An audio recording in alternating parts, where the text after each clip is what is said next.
My Lore of Curse the First Knot, presented by me. So, understanding the basics, we have the description of the game is some moments wish they never happened. After the accident you caused, you hide in a remote Anatolian village where the secrets linger in the shadows of Mosques. The term Muskia usually refers to a covered building, but can be any place where Islamic prayers are performed, such as the outdoor courtyard. So, at the end of the game, there was a courtyard, and there was some stuff there, and the uh, older woman was hanging herself, which earlier in the game she said some stuff, but we'll get into that. So, the first note we read, and I put some bullet points so we don't have to read it again. He's having a rough time remembering Etta. He doesn't know why he is mad at the cousins. And he doesn't recognize that he crashed or that Etta is deceased at all. The second note we have is the doctors are what they are talking about in the first part. So when they're talking about how the sterile hospital and he still hasn't woken up, the doctors is speaking to him, but he's not waking up.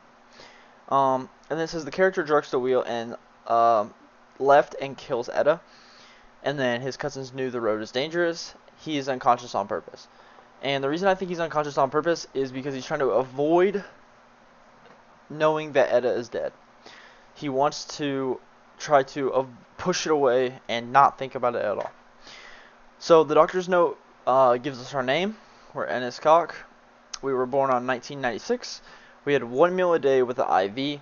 We struggled to eat on our own. Severe dementia and depression, or depression, and permanent memory loss.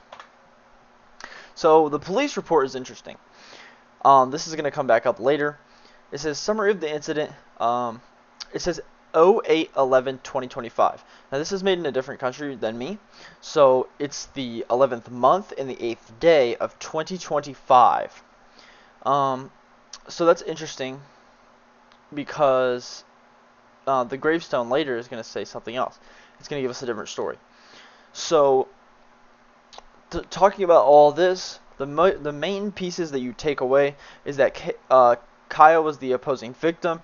Our wife Etta was found unrecognizably burnt. Kaya, his wife, and his daughter all passed away in the crash.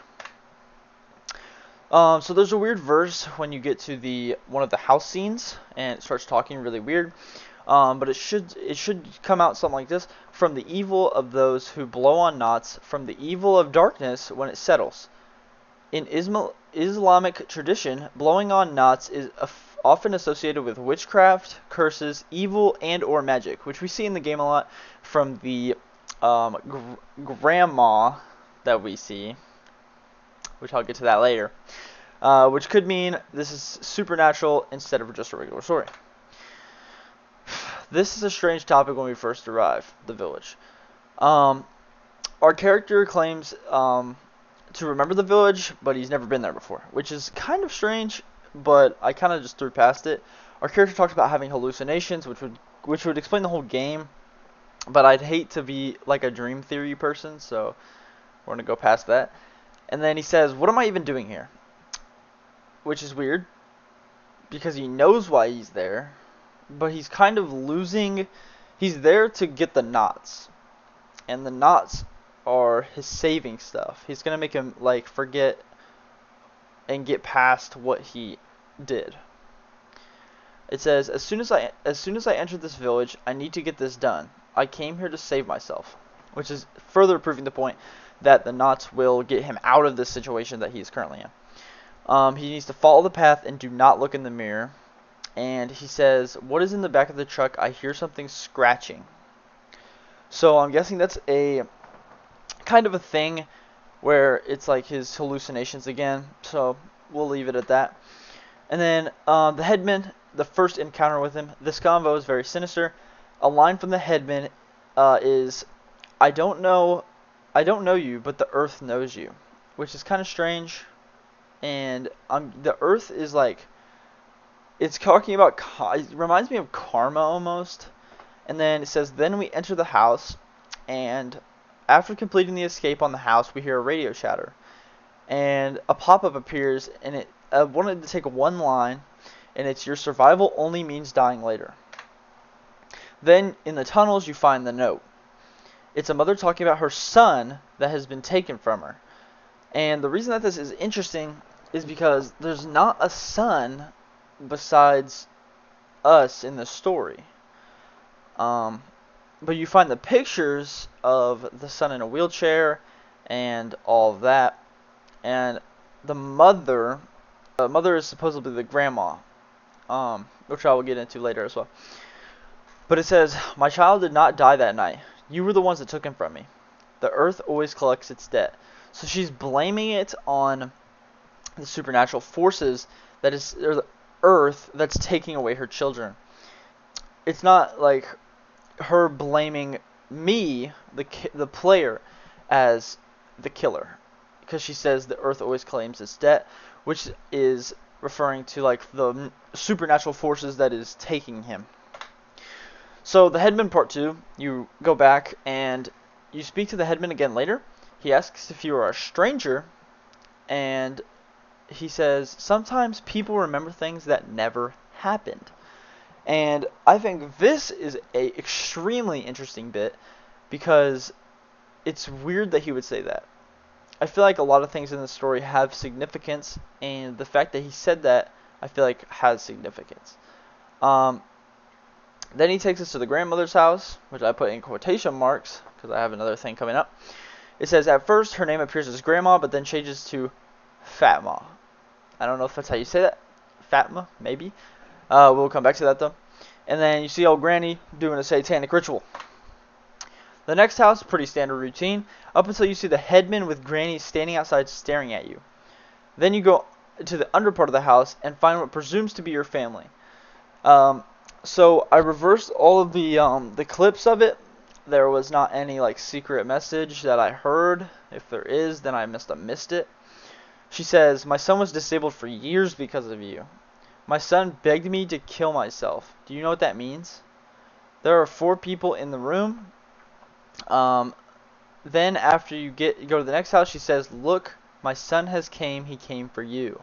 Don't be afraid. Your mother is with you." Which is a very strange line, because our mother is not there, but maybe she is. And it's weird that she says, "Look, my son has came."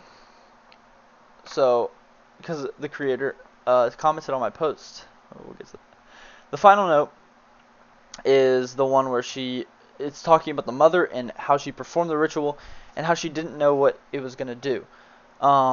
It says, I don't have much to comment about this one, but the mother performed a ritual with the knots. She opened the door unknowingly and let the magic upon herself. And the gravestone. This is the defining factor, and if I get this wrong, then it's a whole conundrum. But I'm basing this theory off of what I want to believe, so, we're just going based off that. So, he says he was born June 7th, 1996, and he died the 11th month, 19th day of 2022. And I can't exactly tell you what the last number is, but I'm guessing it's a 2 based off the 2 right next to it, which looks like the same, like, generic style for the number. And then the additional important notes.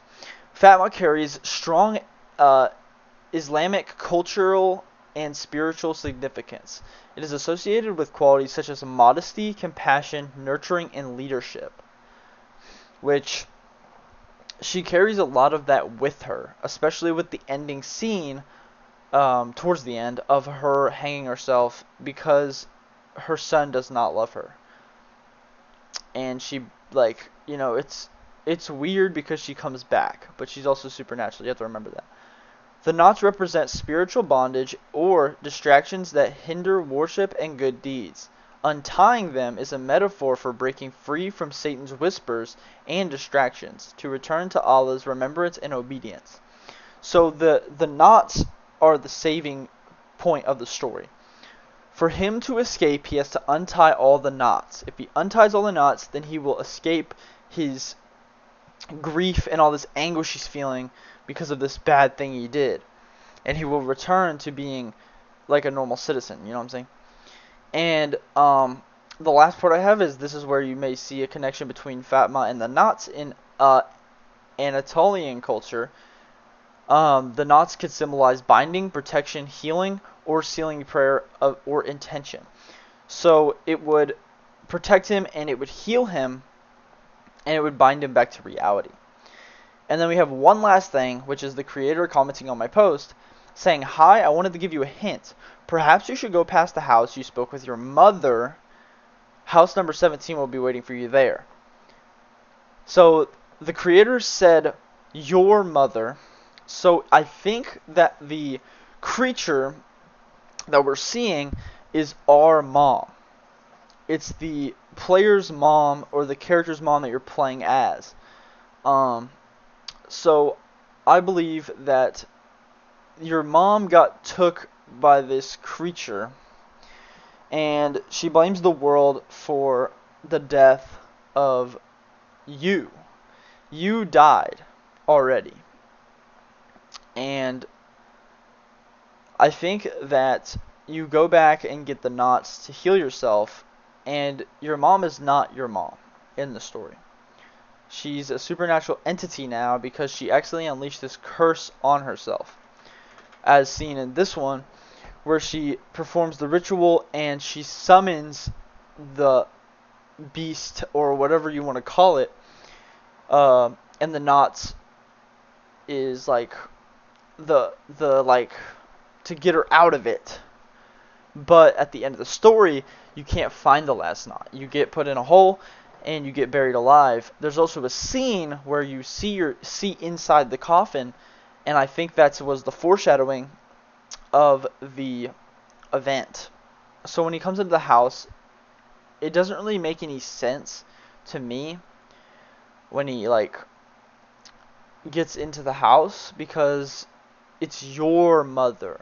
So unless it's your brother, then it wouldn't really make much sense. And when it says your whole family is with you, there's a part where you're in the underground and there's 4 people, right here, there's 4 people in the room. And she says her son was disabled for years because of you. So I think that she blames the world for the death. And I don't know if she's taking it out on you or what is going on there. But my final theory is that it's your mother and she's possessed by this demon. She blames the world for how things happened and she wants to die, but she cannot die because she's possessed by the thing. That's why she was hanging and she could still come back and be alive. My son begged me to kill myself. So I think that really puts it into perspective that she can't do anything else. The devil's controlling her. But she still has a little bit of consciousness. So, yeah, that's my theory, and it is definitely an interesting one, and if anyone wants to put any input into this, you guys 100% welcome to, but that's my theory, and I hope the creator will prove me wrong, or do some like crazy thing, and tell me about all these like things I missed that explain the lore, so I can redo this and put another one out.